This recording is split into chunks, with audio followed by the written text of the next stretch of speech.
dear students, Assalamu alaikum. I am back with a new topic. We will discuss in this topic what about aerobic respiration. Dear students, आज का जो हमारा topic है वो किसके मुतालिक है? एरोबिक रिस्पायरेशन के मुतालिक है।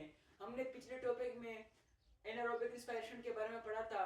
एनारोबिक रिस्पायरेशन में कौन से प्रोसेस होते हैं और किस तरह कर होते हैं साइटोप्लाज्म के अंदर, किस तरह कर होते हैं डियर स्टूडेंट, और कितनी एनर्जी इसमें बनती है, हमने वो तफसील से पढ़ लिया। आज का हमारा टॉपिक एरोबिक रिस्पायरेशन पर है कि हमारा एरोबिक रिस्पायरेशन में कौन कौन से प्रोसेस होते हैं और कहाँ पे अकर होते हैं और कितने एटीपी हमारे पास एडेनोसिन ट्राइफॉस्फेट बनते हैं डियर स्टूडेंट।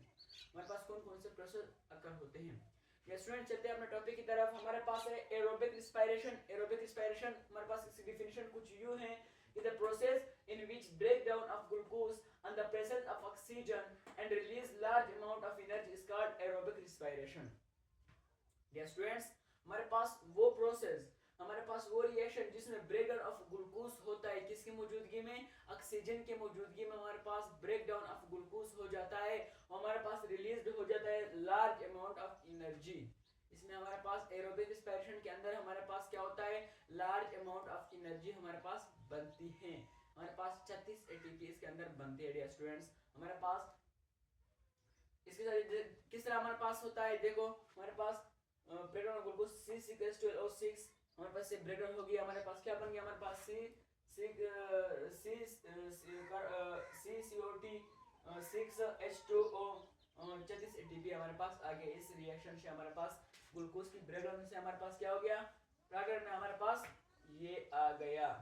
डियर स्टूडेंट्स, हमारे पास एरोबिक रिस्पायरेशन में हमारे पास 36 एटीपी बनता है, लेकिन हमारे पास जो एनारोबिक रिस्पायरेशन उसके अंदर हमारे पास कितना? 2 एटीपी बनते थे डियर स्टूडेंट्स।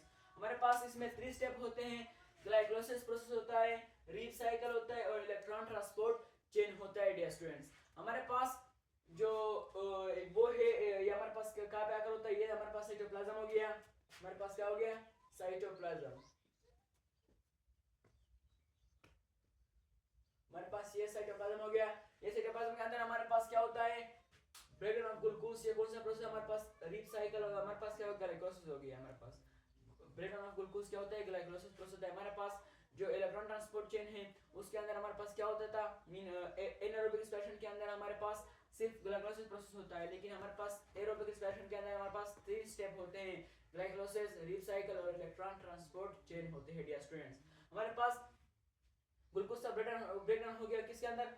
2 परवेक एसिड के अंदर हमारे पास ग्लूकोज का ब्रेकडाउन हो गया। किसके अंदर? 2 परवेक एसिड के अंदर हमारे ग्लूकोज का ब्रेकडाउन हो गया हमारे पास। और ये चेंज हो गया किसके अंदर? एक्सेटाइल कोएंजाइम ए। ये क्यों?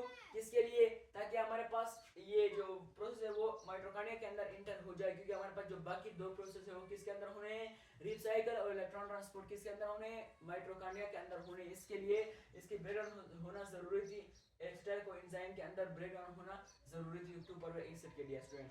हमारे पास जो ही ये जो 2 परवेक एसिड किसके अंदर? कोई एक्सेटाइल कोएंजाइम ए के अंदर हमारे पास चेंज हो गया। ये किसके अंदर इंटर हो गया? माइटोकॉन्ड्रिया के अंदर इंटर हो गया डियर स्टूडेंट्स। हमारे पास यहाँ पे कौन सा होता है? एटीपी। हमारे पास ये रिएक्शन होता है 1/2 ऑक्सीजन। हमारे पास ऑक्सीजन होता है और हाइड्रोजन मिलकर हमारे पास H2O बनाता है। और हमारे पास क्या होता है? यहाँ पे NADH, हमारे पास FADH, हमारे पास ये रिएक्शन करके हमारे पास क्या बनाता है? एटीपी 36 एटीपी हमारे पास यहाँ पे बन जाता है। और हमारे पास ये जो ब्रेकडाउन ऑफ ग्लूकोज को हम ग्लाइकोलाइसिस प्रोसेस कहते हैं। और हमारे पास जो यहाँ पे होता है यहाँ पर H2O बन जाता है, इसको रीड साइकिल कहते हैं, रीड साइकिल प्रोसेस। और हमारे पास क्या होता है? 36 एटीपी जहाँ पे बनता है इलेक्ट्रॉन ट्रांसपोर्ट चेन, इसको कहा जाता है डियर स्टूडेंट्स। और यहाँ पे क्या होता है? हमारे प्रोसेस कंप्लीट हो जाता है। हमारे पास यहाँ पे क्या होता है? और जब हमारे पास ब्रेकडाउन ऑफ ग्लूकोज होता है तो यहाँ पे 6H12O6 के लिए हमारे पास क्या? 2 एटीपी हमारे पास ऐसे क्या उधार लेते हैं। हमारे पास ऐसे उधार लेके हमारे पास 2 एटीपी उधार लेके, क्यों? कि हमने यहाँ पे ब्रेकडाउन ऑफ ग्लूकोज करना है, तो इसलिए एटीपी की जरूरत है, एडेनोसिन ट्राइफॉस्फेट यानी एनर्जी की जरूरत होगी। तो इसलिए यहाँ से कि 2 एटीपी पहले हमने जो वो ली थी, कर्जी पे ली थी, तो यहाँ पे क्या 38 एटीपी टोटल बन गया, लेकिन हमने 2 एटीपी उसको दे दी जो हमने कर्जी में ली थी, इसलिए हमारे पास 36 एटीपी हमारे पास एरोबिक रिस्पायरेशन के अंदर बन गया डियर स्टूडेंट्स। आज हमने पढ़ा एरोबिक रिस्पायरेशन के बारे में कि वो प्रोसेस जिसके अंदर ब्रेकडाउन ऑफ ग्लूकोज होता है कि ऑक्सीजन की मौजूदगी में large amount of energy release होती है, जैसे कि हमने 36 एटीपी हमारे पास रिलीज हुई एनर्जी 36 एटीपी। या स्टूडेंट्स हमने उसके प्रोसेस पढ़ा, ग्लाइकोलाइसिस, रीसाइकिल, इलेक्ट्रॉन ट्रांसपोर्ट। इंशाल्लाह डियर स्टूडेंट्स, मिलते हैं नेक्स्ट टॉपिक में। Take care your self.